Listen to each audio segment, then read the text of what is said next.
Magandang hapon po. Ang lakas ng boses ni Alexander. Magandang hapon po sa inyong lahat. Alexander Lexter Jules nagbabalik para sa inyong update mga kaibigan. Maymay Entrata pinuno ng selfie ang kanyang Instagram. Nako, masayang masaya mga followers ng isang Maymay Entrata pagkatapos makita nitong enjoy na umikot sa Japan ang dalaga. Naku, kanina lang ay hindi muna siya nag-live ngayon kasi nasa park si Maymay Entrata and we do not know kung sino ang kasama niya mga kaibigan kasi it's all of the picture are solos, diba? So yes, sino man ang kasama niya, gustuin man nating alamin pero hindi natin pwedeng malaman kasi lahat ng photo ay solo picture. Yun, at itinag niya ang picture niya kay Mama Lona. Ayan, ang photo ni Maymay ay liked by how many? 37,773. At narito po si Marydale, inikot ang Japan kung saan mang park ito at nag-swing. Hindi man lang ipinakita si Baby Rayo, yung kanyang kapatid mga kaibigan. Ayan, ang sabi ni Jade Richo, kaganda naman. Ayan, Leon Kyla Music, anak ni Direct Jogi, J. Marlahay-Lahay, Janine Burden, Rainier Dagala, J. Releg, Miss Bergonio, Marydale, Dorothy. Ayan, yan ang iilan sa mga nasa top commenters sa photos ni Marydale Maymay Entrata. Pero yes, yung photo ni Maymay Entrata ay ipinost din po ng ABS-CBN. Ayan, maraming salamat po ABS-CBN sa pag-post nyo sa picture ni Inday Maymay. Ayan. Oops. Ito po. Ayan, ang nakalagay, Kaway Maymay. Yan ang ipinost ni ABS-CBN sa kanyang Instagram account. Kung si Maymay ay nasa Japan, nandoon din sa Japan si Catherine Bernardo, Daniel Padilla, si Robbie Domingo at ang kanyang sweetheart, and si Enchung din nakita din natin sa Japan. Ewan lang kung magkikita sila pero yes, nasa Japan ang mga nabanggit kong pangalan. Samantala nasa Amerika na si Miss Sasha Padilla para sa Las Vegas concert, ASAP Live. Kasama niya si Belle Mariano, Donnie Pangilinan. Nakita na rin natin si Kim Chiu na kasama nila among mga hindi natin maalala yung iba. Pero yun yung nakita nating nasa Las Vegas na, nasa Amerika na mga kaibigan. And so yes, dahil undas na ako, busy sa gala ang mga tao, kung kaya wala masyadong live ang mga ito. So si Maymay hindi nag-live sa ngayon kasi gumala siya sa Japan. Di natin alam kung saan banda pero yes, nakita natin ang mga pa-update ni Maymay. Maraming salamat Marydale sa mga pa-update po. Ayan, yan muna ang ating update on Maymay sa Japan. Ang sabi ni I love you Maymay, inulan tayo ng selfie ni Maymay. Ang galing. Ayan po. And let's go and have some updates. Pwede ba ni Marydale kung ano na ang status nito ngayon sa YouTube world? Ang pwede ba ni Maymay? Oops. Teka lang. Oh, nakita ko parang 681. Hindi na ba umakyat? 681 views 11 days ago. Hindi na umakyat mga kaibigan. Ayan, sabi ng isang account dito, I think ipininto ng ABS-CBN. Maymay Entrata is nominated for Best Asia Act on 2022 MTV EMA. Kabugaras, where you at? Vote for Maymay Entrata. Tapos, sinundan na ito ng She's Not a Dude.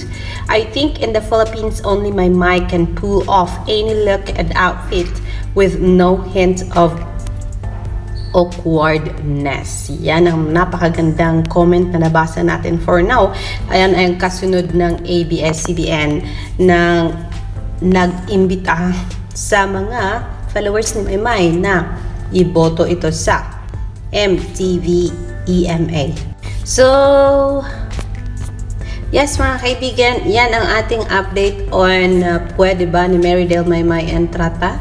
And at yung kanyang paggala sa Japan na hindi natin alam kung saan. Ang sabi ni Mrs. Forthright, with your long straight of hair and tiny bangs, Marydel, you look like a character from a Japanese animation. Ooh, of course she is. She can be a Korean actress and a Japanese actress, and she can even like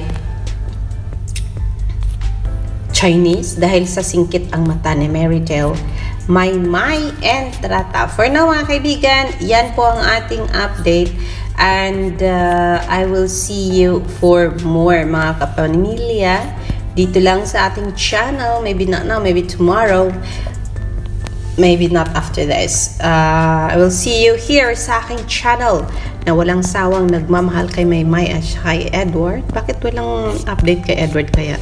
Hindi natin alam kung anong ginagawa ni Edward. Edward, nasaan ka ba? Aattend ka ba sa kasal ni Vincent Dale Entrata? Gusto nilang anong ginagawa dito? Gusto nilang makita ka sa kasal ni Vincent. I'm not sure if you can. I don't know where your whereabouts is. Tapos may isang comment pala sa aking comment section. Sabi nila, it was me who said na hanggat walang kinakasal ay pwede pa, may pag-asa pa. Yes, totoo naman yan mga kaibigan. Kahit kanino. Yun nga si Catherine Bernardo. Nakitaan lang si Catherine Bernardo na medyo may distance from Daniel Padilla. And si Daniel Padilla ay naunang bumaba ng stage without assisting Catherine Bernardo daw. Kaya sabi ng iba, may away bang nangyayari between sa kanila, or argument or whatsoever, or LQ? Tapos may sabi naman kaagad sa iba, ang sabi nila kaagad, ay naku, parang walang project together na mangyayari between Catherine Bernardo and Daniel Padilla. Alam mo naman sa show business mga kaibigan, walang sigurado hanggat hindi kinakasal.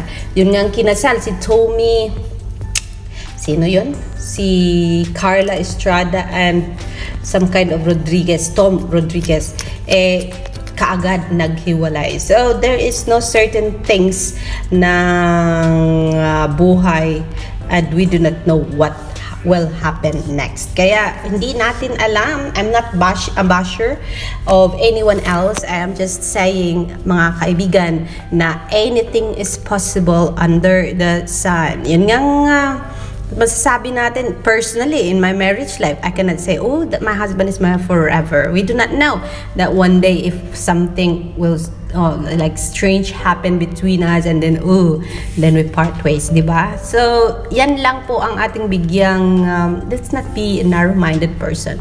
Let's all think things is really happening some kind of like that from here and there, from one's life to another's life. Okay, so yes, so yan lang po ang ating masalimuot na update about reality of life, about possibility na pwedeng magkatuluyan nga si Aaron at saka si Maymay, pwedeng si Aaron na nga ang forever ni Maymay, at yung possibility na pwedeng hindi sila, or ang possibility na pwedeng maging si Edward and Maymay in the end, or pwede ring hindi naman. So that kind of possibilities na pwedeng mangyari ay talagang open-minded ako doon, kasi it really is happening habang may buhay ang isang tao.